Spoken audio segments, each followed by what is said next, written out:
बिस्मिल्लाहिर्रहमानिर्रहीम। शुरू अल्लाह के नाम से जो बड़ा मेहरबान और नहायत रहम करने वाला है। दोस्तों, आज हम ग़ज़वा खैबर, जिसे फ़तह खैबर के नाम से भी जाना जाता है, इसके बारे में जानेंगे, जिसमें सहाबा कराम ने ख़ास तौर पर हज़रत अली ने बहुत ही अहम किरदार अदा किया है।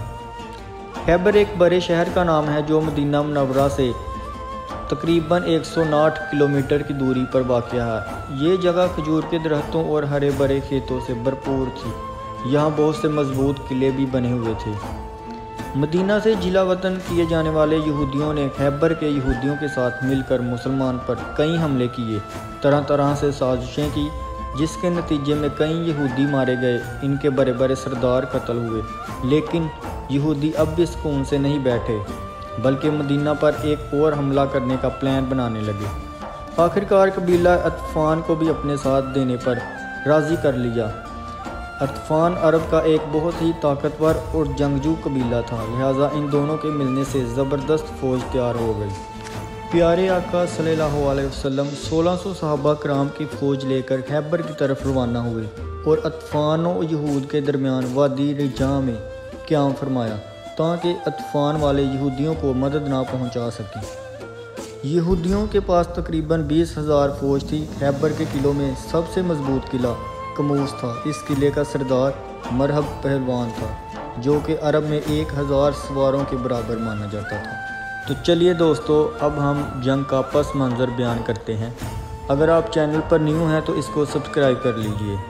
जी दोस्तों, खैबर का इलाका, बिलखसूस इसके कई किले यहूदी फ़ौजी ताकत के मरकज़ थे, जो हमेशा मुसलमानों के लिए ख़तरा बने रहे और मुसलमानों के ख़िलाफ़ कई साजिशों में शरीक रहे। इन साजिशों में ग़ज़वा खंदक और ग़ज़वा ओहद के दौरान यहूदियों की कार्रवाइयाँ शामिल हैं। इसके अलावा खैबर के यहूद ने कबीला बनी नज़ीर को भी पनाह दी थी, जो मुसलमानों के साथ साजिश और जंग में मुलव्वस रहे थे। खैबर मदीना मुनव्वरा से 60 मील के फासले पर वाक़या यहूदियों का बड़ा शहर था। यहूदी साजिशें करते थे, जिसकी वजह से आप सल्लल्लाहु अलैहि वसल्लम ने इन पर हमला करके किला खैबर फ़तह कर लिया। यहाँ की ज़मीनों की पैदावार का निसफ़ हिस्सा इस्लामी हुकूमत के तसव्वुर में आया। यहूद के तल्लुकात बनु करीज़ा के साथ भी थे, जिन्होंने ग़ज़वा खंदक में मुसलमानों से अहद शकनी करते हुए इन्हें सख्त मुश्किल से दो चार कर दिया था। खैबर वालों ने फिदक के यहूदियों के अलावा नजद के कबीला बनी अतफ़ान के साथ भी मुसलमानों के खिलाफ माहदे किए थे। मुहर्रम 7 में हज़रत मोहम्मद सल्लल्लाहु अलैहि वसल्लम 1600 की फ़ौज के साथ, जिनमें से 100 कुछ ज़्यादा घुड़सवार थे, खैबर की तरफ जंग की नीयत से रवाना हुए और 5 छोटे किले फ़तह करने के बाद किला खैबर का मुहासरा कर लिया, जो दुश्मन का सबसे बड़ा और अहम किला था।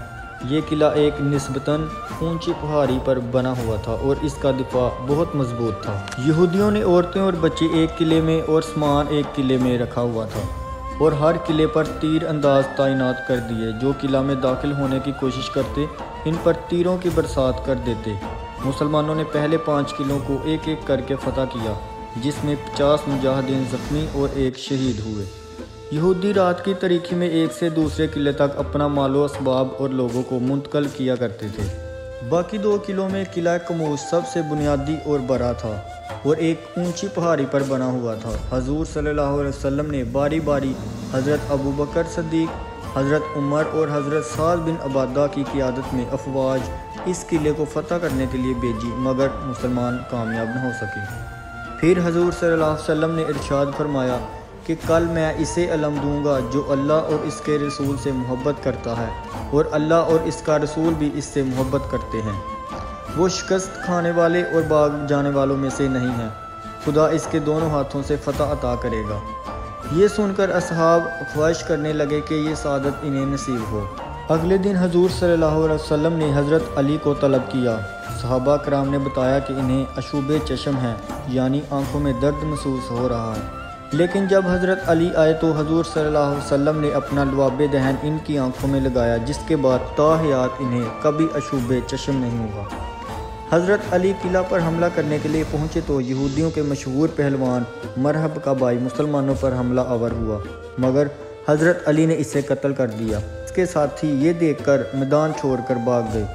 इसके बाद मरहब खुद मैदान में उतरा جس نے جنگی لباس پہنا ہوا تھا، اس کے ساتھ ایک زبردست لڑائی کے دوران حضرت علی نے اس کے سر پر تلوار کا ایسا وار کیا کہ اس کا سر درمیان سے 2 ٹکڑے ہو گیا۔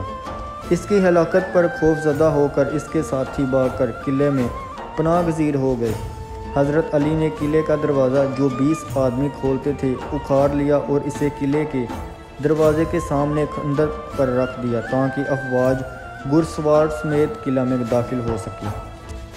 اس فتح میں 93 یہودی ہلاک ہوئے اور قلعہ فتح ہو گیا۔ اس جنگ میں مسلمانوں کو ایک حد تک یہودیوں کی گھناؤنی سازشوں سے نجات مل گئی اور انہیں معاشی فوائد بھی حاصل ہوئے۔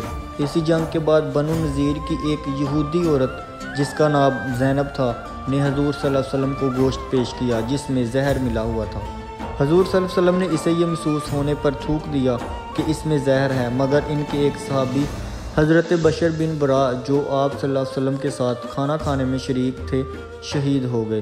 آپ صلی اللہ علیہ وسلم نے حسب عادت اپنا بدلہ تو اس عورت سے نہیں لیا، لیکن حضرت بشر رضی اللہ عنہ کی شہادت کے بدلے میں اس عورت کو قتل کر دیا گیا۔ مسلمانوں کو اس جنگ میں بھاری تعداد میں جنگی ہتھیار ملے جن سے مسلمانوں کی طاقت بڑھ گئی۔ اس جنگ کے 18 ماہ بعد مکہ فتح ہو گیا۔ اللہ تعالیٰ غزوہ خیبر اور حضور صلی اللہ علیہ وسلم کے صدقے میں مسلمانوں کو ایسا حکمران عطا فرمائے جو ہمیں آج یہودیوں سے فتح یابی نصیب کروائے۔ تمام بھائیوں سے فلسطین کے لیے دعا کی اپیل کی جاتی ہے۔ اللہ تعالیٰ ان کے لیے آسانیاں پیدا فرمائے، آمین۔